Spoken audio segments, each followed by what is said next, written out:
Class 12th subject physics के chapter electric charges and fields में जो टॉपिक हम पढ़ने वाले हैं वो टॉपिक है electric field. It is a space around a charge that is source charge in which any other charge means test charge experience an electric force due to source charge. यहाँ पर हमने एक चार्ज माना capital Q, एक दूसरा charge हमने मान लिया that is small q।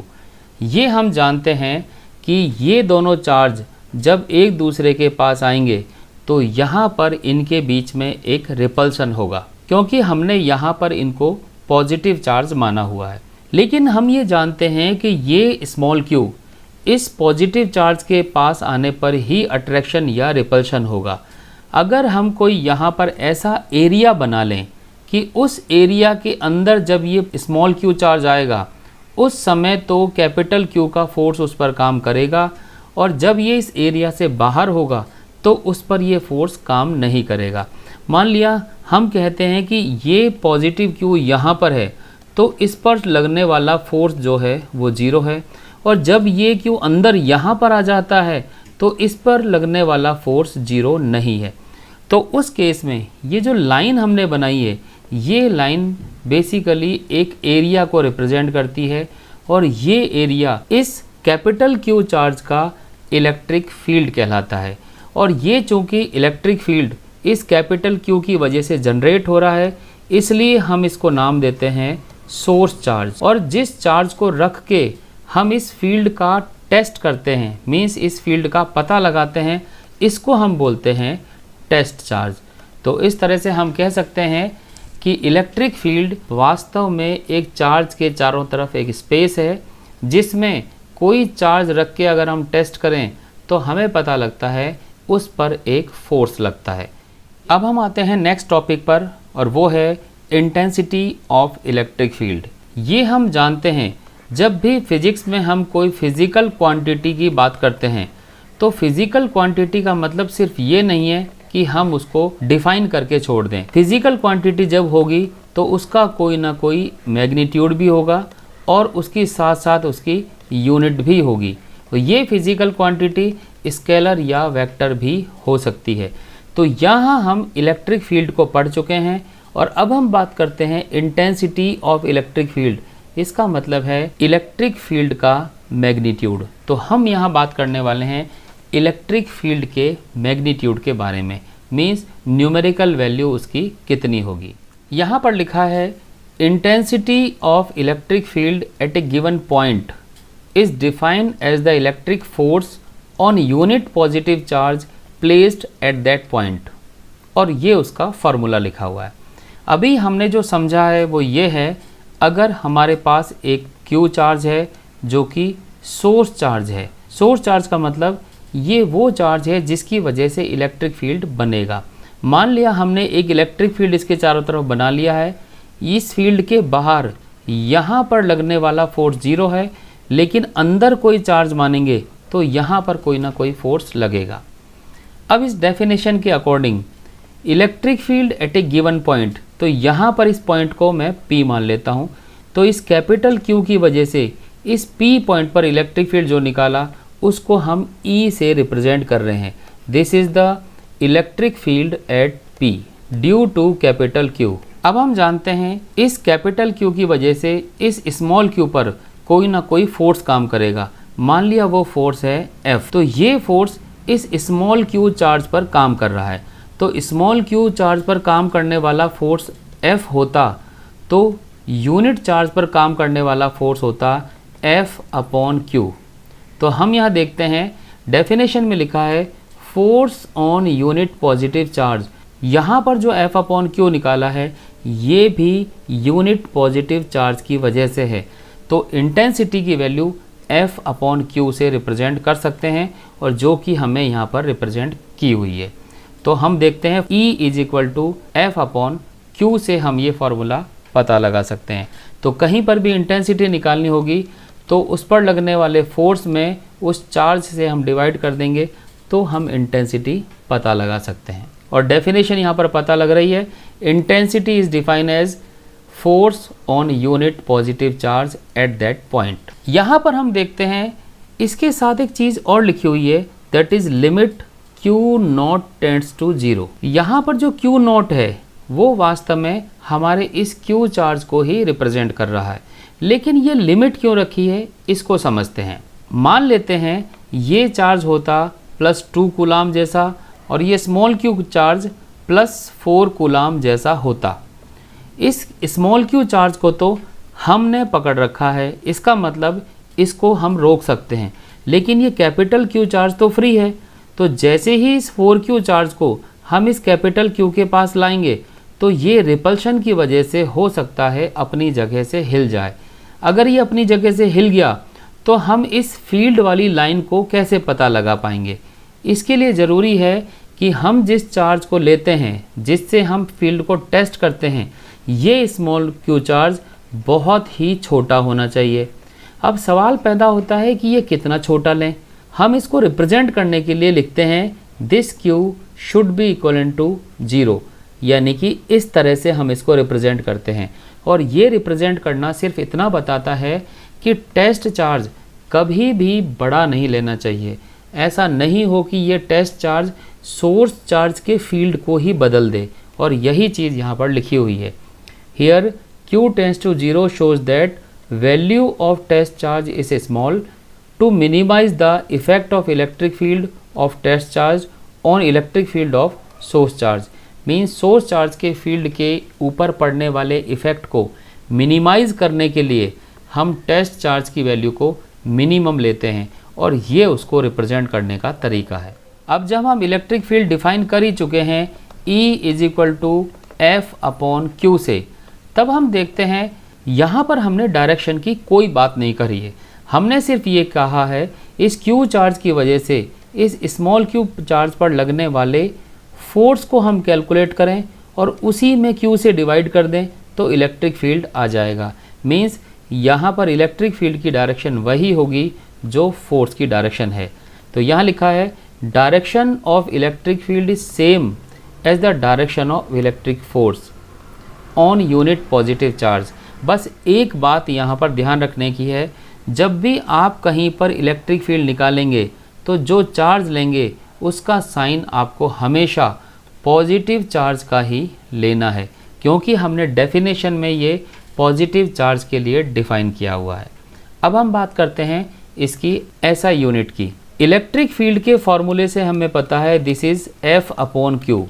Force की यूनिट होती है न्यूटन, जो कि इसकी SI यूनिट है, और चार्ज की यूनिट होती है कूलाम। तो यहाँ से हम कह सकते हैं इसकी यूनिट हो जाएगी N/कूलाम, जिसको लिखने का तरीका है न्यूटन कूलाम इन्वर्स, जो हम यहाँ देख सकते हैं।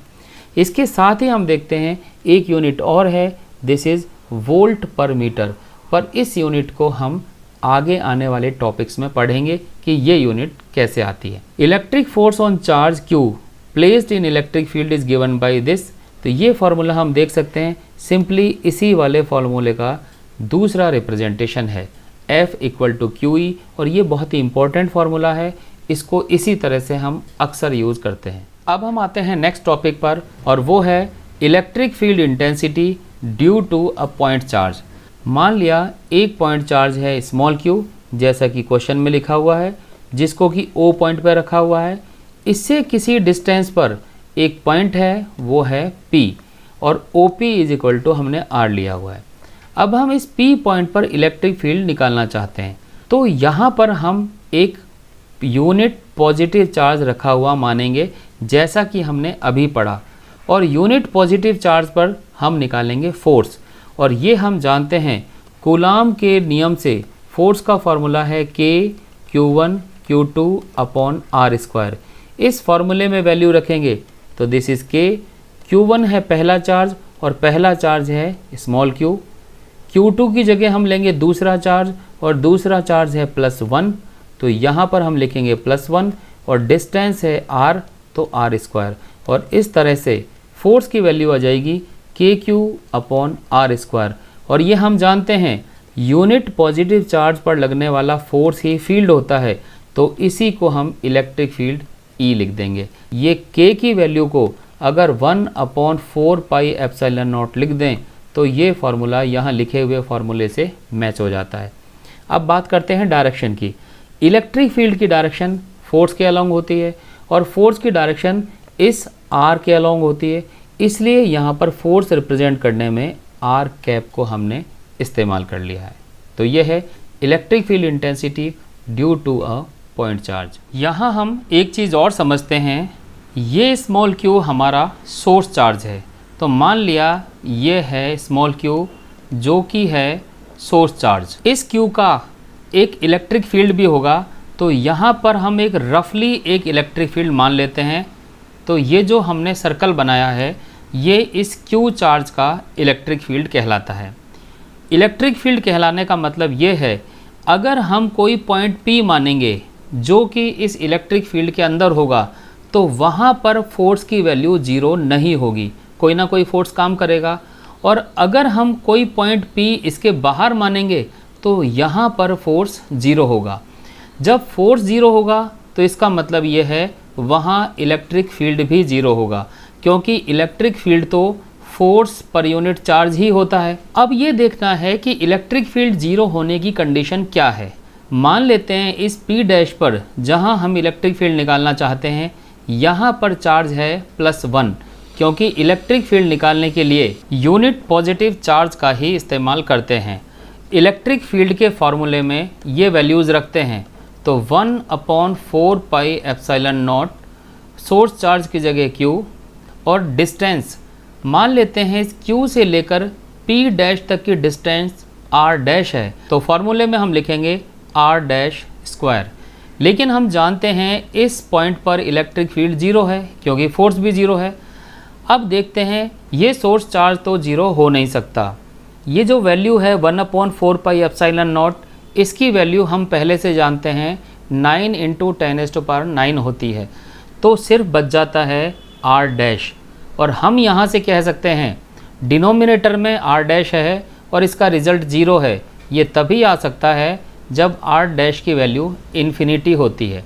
इसका मतलब ये हुआ कि P डैश पॉइंट जो है वो इनफाइनाइट डिस्टेंस पर रखा हुआ है। हालांकि इस डायग्राम में देखने से लगता है कि ये डिस्टेंस जो है वो इनफाइनाइट तो हो नहीं सकती, ये तो कुछ फाइनाइट डिस्टेंस है जिसको शायद मेज़र भी किया जा सकता है।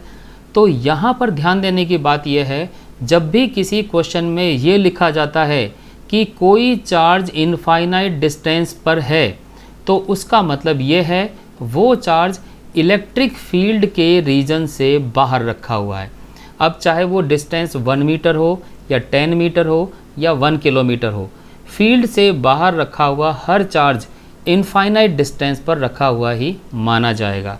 तो ऐसा क्वेश्चंस में यूज़ होता है, तो वहाँ हमें इस बात का ध्यान रखना है। अब हम आते हैं इस चैप्टर के नेक्स्ट टॉपिक पर, और नेक्स्ट टॉपिक है electric field lines. These are the path of unit positive test charge placed in any given electric field and free to move. इस लाइन को समझते हैं कि इलेक्ट्रिक फील्ड लाइन क्या है। जब हम एक चार्ज रखते हैं, मान लिया वो है Q1 और उसके पास कोई दूसरा चार्ज रखा, लेट दैट इज़ Q2। एक को हम पॉजिटिव मान लेते हैं, एक को नेगेटिव मान लेते हैं। तो हम ये मान सकते हैं कि यहाँ पर अगर एक +1 चार्ज रख दिया जाता तो इस +Q1 चार्ज से इसको रिपल्शन मिलता और -Q2 चार्ज से इसको अट्रैक्शन मिलता। नतीजा ये होता वो Q1 से लेकर Q2 की तरफ मूव करता हुआ नज़र आता। यहाँ पर इस पूरे रीजन में एक फोर्स काम कर रहा है और Q1 और Q2 का ये कॉमन फील्ड भी है, मीन्स ये इलेक्ट्रिक फील्ड का रीजन है। तो हर जगह यहाँ पर इलेक्ट्रिक फील्ड बना हुआ होगा। लेकिन इस तरह सिर्फ Q1 को और Q2 को हम बना दें तो हम बीच में किसी तरह की कोई चीज़ नहीं बनाते हैं, लेकिन यहाँ पर फील्ड तो है। तो फील्ड को रिप्रेजेंट करने का तरीका है फील्ड लाइंस। और लाइन कैसे बनाएं? लाइन बनाने के लिए लिखा है कि एक यूनिट पॉजिटिव टेस्ट चार्ज हमें लेना है। पहले यूनिट पॉजिटिव टेस्ट चार्ज को समझिए। Unit means 1, positive means plus, और टेस्ट का मतलब है जब भी हम टेस्ट वर्ड इस्तेमाल कर रहे हैं तो समझ जाना है ये बहुत ही छोटा चार्ज होगा, इतना छोटा कि ये बाकी चार्ज की पोजीशन पर या बाकी चार्ज के फोर्स पर कोई फ़र्क नहीं डालेगा। और 1 लेने का कारण ये है क्योंकि हमारे सभी फॉर्मूले में हम आम तौर पर 2 चार्ज को मल्टीप्लाई करते हुए नज़र आते हैं। अगर हम किसी एक की वैल्यू को 1 रखेंगे तो उससे दूसरे पर कोई इफ़ेक्ट नहीं पड़ता, क्योंकि Q1 को +1 से मल्टीप्लाई करेंगे तो Q1 ही आएगा। इसी कारण हम यूनिट पॉजिटिव टेस्ट चार्ज लेते हैं। यूनिट पॉजिटिव टेस्ट चार्ज रखने के बाद अगर वो चलने फिरने के लिए फ्री हो तो क्या होगा, इस +1 पर अगर यहाँ पर टेस्ट चार्ज रख दिया जाएगा तो Q1 के फोर्स की वजह से ये माइनस की तरफ चलना शुरू कर देगा, या हम यूँ कह सकते हैं इस +1 से रिपेल होकर चलना शुरू कर देगा। अगर टेस्ट चार्ज को यहाँ रखेंगे तो ये रिपल्शन से यहाँ चला जाएगा। अगर चार्ज यहाँ रखा हुआ है तो इस +1 से रिपेल होकर दूर की तरफ चला जाएगा। तो इस तरह से ये जितनी भी लाइंस नज़र आ रही हैं ये सारी की सारी कहलाती हैं फील्ड लाइन। ये फील्ड लाइन एक इमेजिनरी लाइन है और खाली जगह में इलेक्ट्रिक फील्ड को रिप्रेजेंट करने के लिए यूज़ की जाती हैं। अब हम आते हैं नेक्स्ट पॉइंट पर, and this is properties of electric field lines. तो पहली प्रॉपर्टी है दीज आर हाइपोथेटिकल लाइन, और ये हम जान चुके हैं ये सारी की सारी लाइन जो हैं इमेजिनरी होती हैं। हमें ऐसी कोई लाइन ना तो दिखाई देती है और ये ना कोई लाइन होती है, ये सिर्फ इलेक्ट्रिक फील्ड के रिप्रेजेंटेशन के लिए हम यूज़ करते हैं। सेकंड प्रॉपर्टी है tangent to an electric field line gives direction of electric field at that point. इसके लिए मान लेते हैं एक चार्ज है +Q और दूसरा चार्ज है -Q। इलेक्ट्रिक फील्ड लाइन बनाने के लिए हमने यहाँ पर एक यूनिट पॉजिटिव चार्ज रखा, तो इस पॉजिटिव Q से यूनिट पॉजिटिव चार्ज रिपेल होता हुआ इस तरह से कहीं दूर जाना चाहिए। लेकिन जैसे ही ये सेंटर वाली लाइन के पास यहाँ पहुँचेगा तो इस नेगेटिव Q के अट्रैक्शन की वजह से ये चार्ज नेगेटिव Q की तरफ अट्रैक्ट होना चाहिए, और इसका नतीजा ये रहेगा कि जो टोटल फील्ड लाइन है वो कुछ ऐसी नज़र आएगी, प्लस से चलेगी और -Q की तरफ ऐसी बन जाएगी। इस तरह के केस में जब लाइन एक कर्व जैसी है तो अलग अलग पॉइंट पर, मान लिया एक पॉइंट है ये A, दूसरा पॉइंट है ये B और तीसरा पॉइंट है ये C। अगर इन अलग अलग पॉइंट पर इलेक्ट्रिक फील्ड लाइन की डायरेक्शन पूछी जाती है तो कर्व होने की वजह से हम सही डायरेक्शन नहीं पता लगा पाते हैं। लेकिन यहाँ पर डायरेक्शन पता लगाने का तरीका है, इस A पॉइंट पर हम एक टेंजेंट ड्रॉ करेंगे और उस टेंजेंट की डायरेक्शन ही फील्ड लाइन की डायरेक्शन होगी। इसी तरह से अगर हम B पॉइंट पर इलेक्ट्रिक फील्ड लाइन की डायरेक्शन पता लगाना चाहते हैं तो B पॉइंट पर एक टेंजेंट ड्रॉ करेंगे और ये डायरेक्शन B पॉइंट पर इलेक्ट्रिक फील्ड की डायरेक्शन होगी। और इसी तरह से C पॉइंट पर अगर फील्ड लाइन की डायरेक्शन पता लगानी है तो इस तरह से एक टेंजेंट ड्रॉ करेंगे और ये टेंजेंट की डायरेक्शन ही इलेक्ट्रिक फील्ड लाइन की डायरेक्शन होगी। तो इस तरह से किसी भी पॉइंट पर फील्ड लाइन पता लगानी है तो उस जगह पर टेंजेंट ड्रॉ करके हम फील्ड लाइन पता लगा सकते हैं। थर्ड प्रॉपर्टी है relative closeness of field lines indicates that relative strength of electric field at different point. इसके लिए फिर से हमने एक पॉजिटिव चार्ज माना और इस पॉजिटिव चार्ज से इलेक्ट्रिक फील्ड लाइन बनाते हैं। तो ये हम जान चुके हैं कि यहाँ से बाहर की तरफ निकलते हुए एरो मार्क ये इलेक्ट्रिक फील्ड लाइन की डायरेक्शन होगी। हम infinite number of electric field line बना सकते हैं। अब जब इस तरह से इलेक्ट्रिक फील्ड लाइन बनाते हैं तो हम देखते हैं कि इस Q चार्ज के पास वाला कोई एरिया, मान लिया हमने यहाँ पर एक छोटा सा एरिया मान लिया लाइक दिस, इतना रीजन मान लिया, और इतना ही रीजन मैं थोड़ी दूरी पर यहाँ मान लेता हूँ। तो ये दोनों रेक्टेंगल करीब करीब बराबर डायमेंशन के हैं, लेकिन यहाँ पर देखते हैं दिस इज़ 1 2 3, यहाँ पर 3 फील्ड लाइन है जो इस रेक्टेंगल से पास हो रही है, लेकिन यहाँ पर सिर्फ एक फील्ड लाइन है जो इस रेक्टेंगल से पास हो रही है। तो हम देखते हैं यहाँ पर फील्ड लाइन ज़्यादा है और यहाँ फील्ड लाइन कम है। अगर यहाँ का फील्ड E है और यहाँ का फील्ड E डैश है तो हम कह सकते हैं E is greater than E dash, और यही है थर्ड प्रॉपर्टी। जहाँ पर रिलेटिव क्लोजनेस ज़्यादा है वहाँ पर फील्ड स्ट्रेंथ ज़्यादा होती है। तो किसी भी इलेक्ट्रिक फील्ड वाले रीजन में अगर कहीं फील्ड लाइन की डेंसिटी ज़्यादा है तो हम साफ कह सकते हैं वहाँ पर इलेक्ट्रिक फील्ड की इंटेंसिटी भी ज़्यादा है। फोर्थ प्रॉपर्टी पर आते हैं। All electric field lines originate from A positive charge and terminate on negative charge. ये हम समझ चुके हैं। अगर एक पॉजिटिव चार्ज है और एक नेगेटिव चार्ज है तो यूनिट पॉजिटिव टेस्ट चार्ज को हम रखेंगे, तो ये टेस्ट चार्ज पॉजिटिव चार्ज से चलता हुआ नेगेटिव चार्ज पर जाएगा और इस तरह से जो बनी हुई लाइन होगी वो पॉजिटिव चार्ज से स्टार्ट होगी और नेगेटिव चार्ज पर एंड होगी, और यही यहाँ पर लिखा हुआ है। आगे लिखा है they are open curve that is initial and final point are not same. जब हम कोई सर्कल बनाते हैं तो आप देखिए कि ये पॉइंट इसका इनिशियल पॉइंट भी हुआ और यही पॉइंट उसका फाइनल पॉइंट भी हुआ, लेकिन इलेक्ट्रिक फील्ड लाइन में ये इसका इनिशियल पॉइंट है और दूसरा फाइनल पॉइंट नेगेटिव चार्ज पर ख़त्म हो रहा है, इसलिए कभी भी ये क्लोज कर्व नहीं बनाते हैं।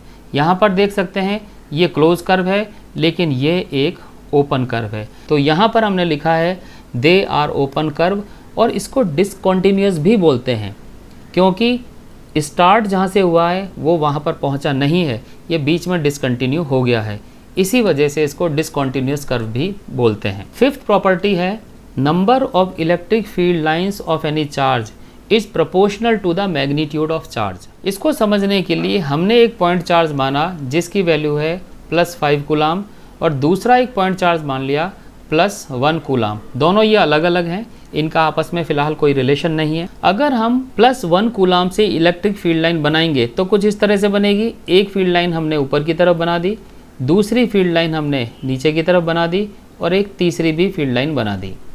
अगर हम यहाँ पर फील्ड लाइन को चार्ज के मैग्नीट्यूड से रिप्रेजेंट करना चाहें तो +1 कूलाम के लिए अगर 3 फील्ड लाइन है तो +5 कूलाम के लिए 5 टाइम्स फील्ड लाइन बनानी पड़ेंगी, क्योंकि ये +1 है और ये +5 है, मीन्स ये 5 टाइम है, तो फील्ड लाइन भी 5 टाइम्स बनानी पड़ेंगी। मीन्स यहाँ 3 फील्ड लाइंस तो यहाँ पर हमें 15 फील्ड लाइंस बनानी पड़ेंगी। तो इस तरह का कुछ डायग्राम होगा।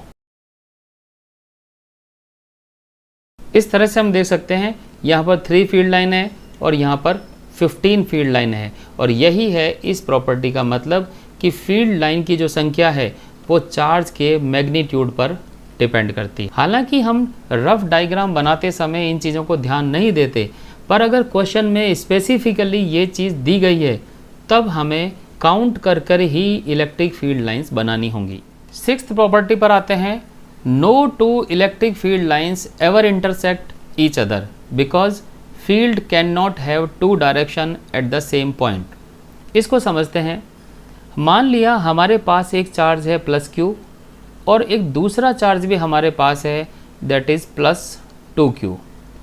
अगर हम किसी पॉइंट P की बात करते हैं तो अगर कोई पॉजिटिव चार्ज यहाँ रखा होता तो इस +q की वजह से उस पर एक रिपल्सिव फोर्स लगता और इस +2q की वजह से भी उस पर एक रिपल्सिव फोर्स लगता, और दोनों फोर्स को अगर हम नाम देते हैं F1 और F2 से, तब हम कह सकते हैं इस 2q की वजह से लगने वाला फोर्स F1 है तो वो F1 फोर्स F2 से ज़्यादा होगा।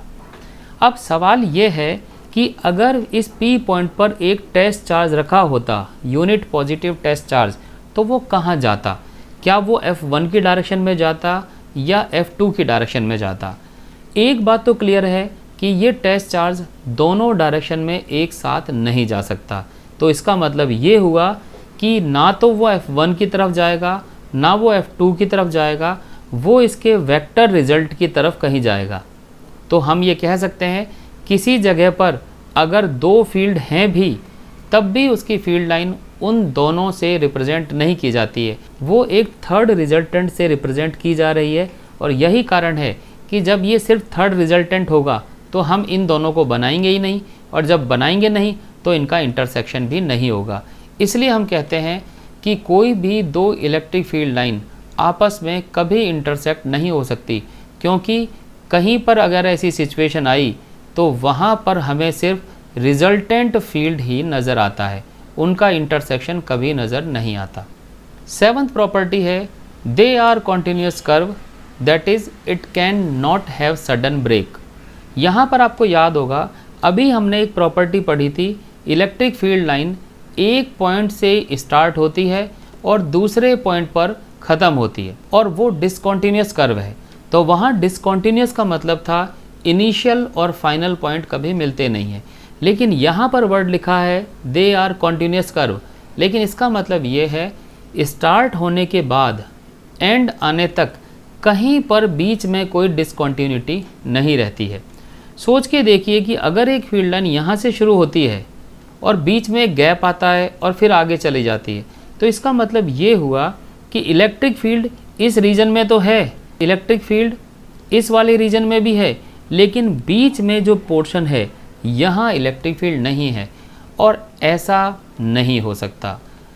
इसलिए हम ये कह सकते हैं कि इलेक्ट्रिक फील्ड लाइन हमेशा कॉन्टिन्यूस कर्व ही रहेगा। इस तरह की सिचुएशन को कोई स्पेशल केस में हम जनरेट कर सकते हैं, लेकिन जनरली ऐसा बिल्कुल नहीं होता, इसलिए हमने कहा it can not have sudden break. 8th property की बात करते हैं, these are always normal to the surface of conductor.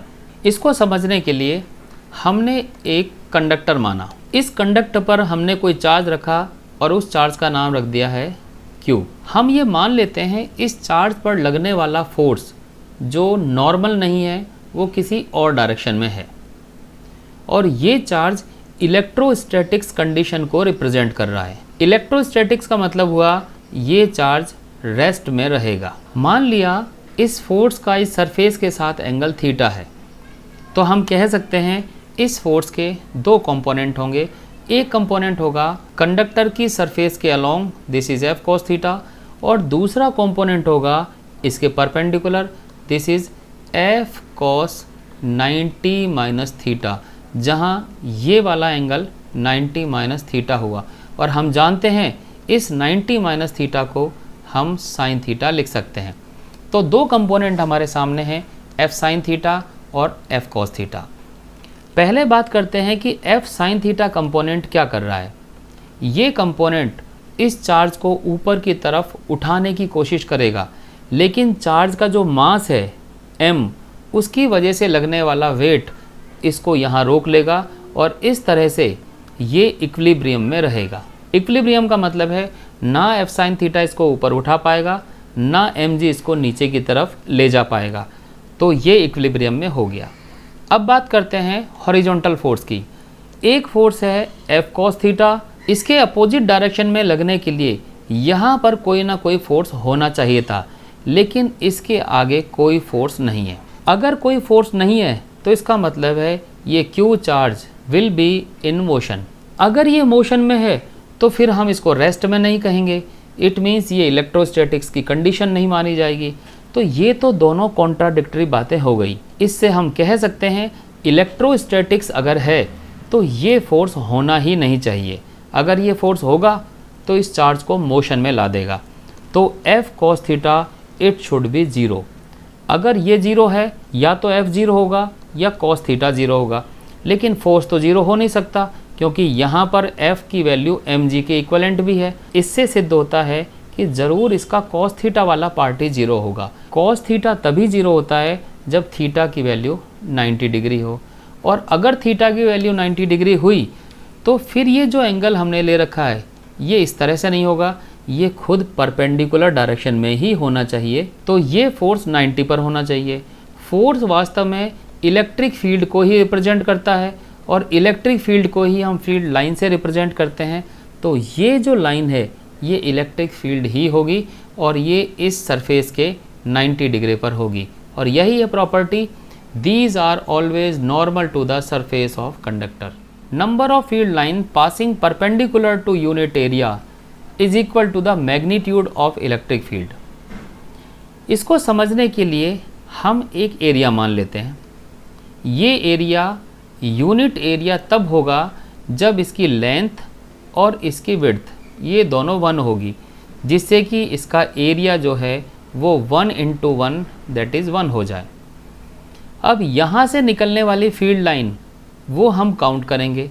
अगर हमने यहाँ पर फील्ड लाइन बना रखी है 6, तो हम यहाँ कह सकते हैं यहाँ पर इलेक्ट्रिक फील्ड की इंटेंसिटी वो 6 है न्यूटन पर कूलाम। तो ये इलेक्ट्रिक फील्ड की इंटेंसिटी को डिफाइन करने का एक और तरीका हुआ जो कि फील्ड लाइन की फॉर्म में हुआ। किसी भी जगह पर हमारे पास अगर फील्ड लाइन है तो इमेजनरी यूनिट एरिया वहाँ पर रखेंगे और उससे निकलने वाली परपेंडिकुलर लाइंस को काउंट करेंगे और वही इलेक्ट्रिक फील्ड की इंटेंसिटी को रिप्रेजेंट करेगा। तो ये इलेक्ट्रिक फील्ड इंटेंसिटी की एक और डेफिनेशन हमारे सामने आ गई है, जो कि इलेक्ट्रिक फील्ड लाइन की एक प्रॉपर्टी भी है।